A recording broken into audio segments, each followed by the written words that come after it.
Trump and Melania Trump were greeted inside the Abbey by Prince Andrew and clergy. They stood silently at the tomb of the British soldier whose body was brought from France to be buried at the Abbey in November 1920. The grave contains soil from France and is covered by a slab of black marble.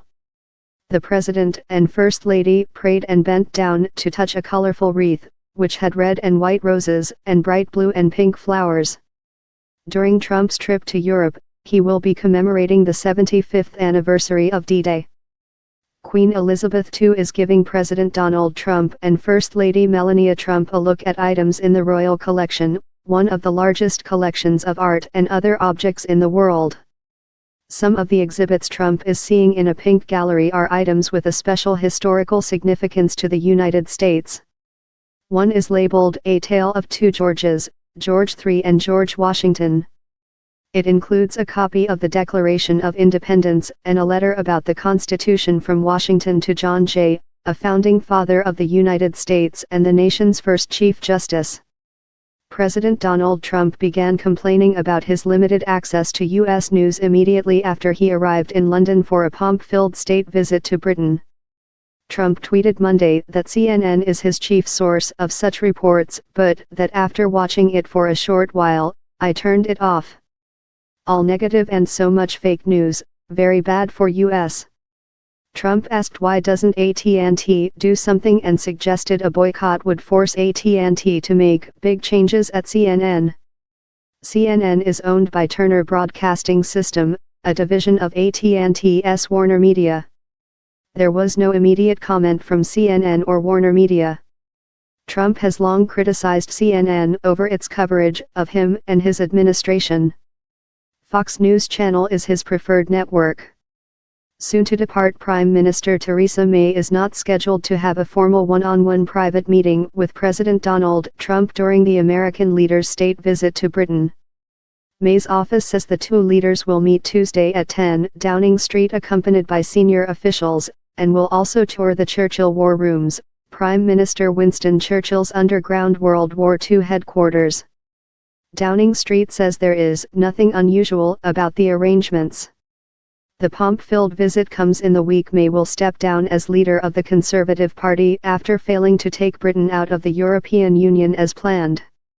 Britain will get a new prime minister within weeks after a party leadership contest.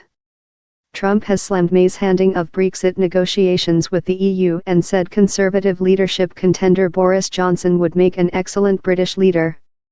President Donald Trump and his wife Melania were greeted on the Grand Lawn of Buckingham Palace by Queen Elizabeth II and inspected the Guard of Honor formed by the Grenadier Guards wearing the traditional bearskin hats.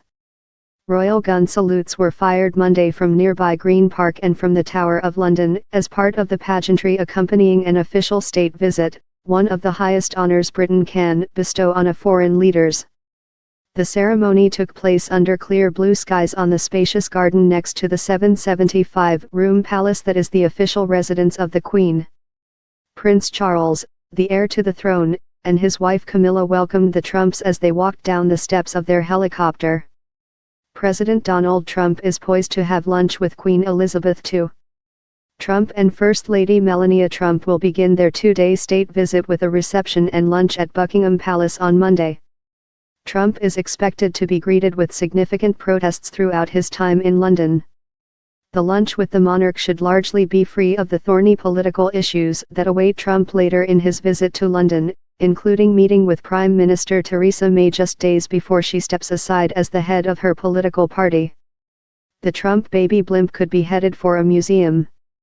The Museum of London says it wants to acquire a rubber inflatable depicting President Donald Trump as a giant screaming baby that has featured in protests against the U.S. leader around the world since its debut in London last year. The blimp's creators say they plan to fly it this week outside Parliament during Trump's state visit.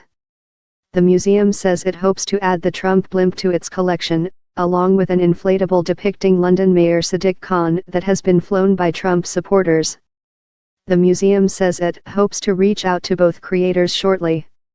The president and the mayor have clashed in public, with Trump labeling Khan a stone-cold loser in a tweet on Monday. Khan's spokesman said childish insults, should be beneath the President of the United States. President Donald Trump and First Lady Melania Trump have been honored at a small welcoming ceremony upon their arrival in the United Kingdom. The President was met by the U.S. Ambassador to Britain, Woody Johnson, Foreign Secretary Jeremy Hunt and other dignitaries. The President held his salute as he walked through 20 members of the Guard that greeted him and was quickly escorted to the Marine One, the presidential helicopter.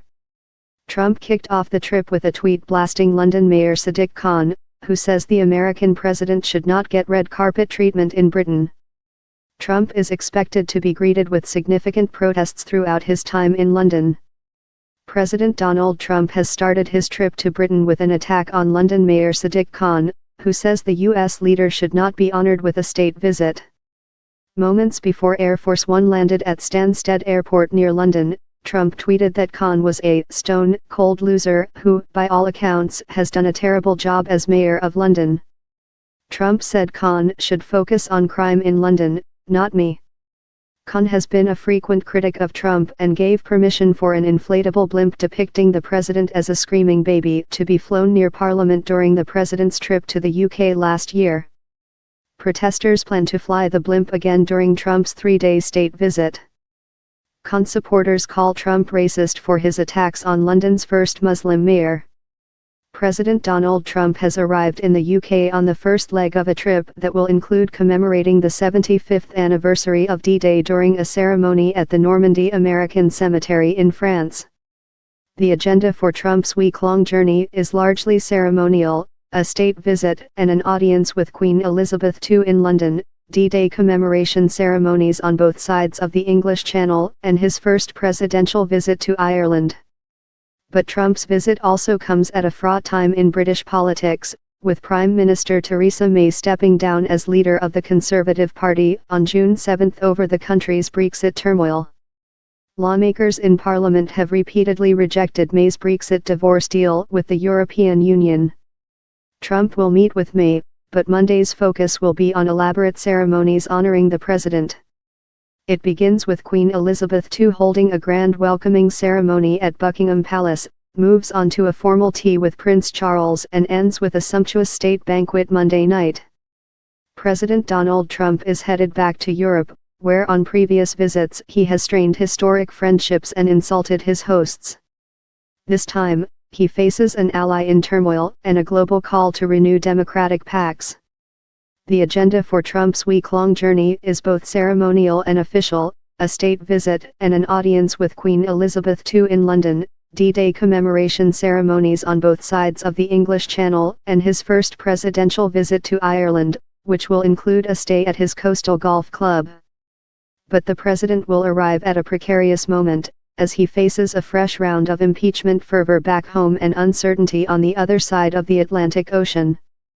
British Prime Minister Theresa May will step down days after Trump visits, and French President Emmanuel Macron is expected to use the 75th anniversary of the World War II battle that turned the tide in Europe to call for strengthening the multinational ties the U.S. president has frayed.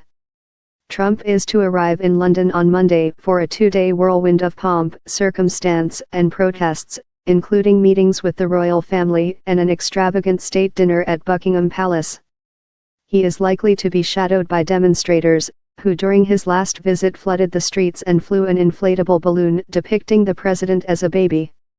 On his most recent European visit, last November in France, Trump faced strong criticism after skipping a ceremony at an American military cemetery to mark the 100th anniversary of the end of World War I when rain grounded his helicopter.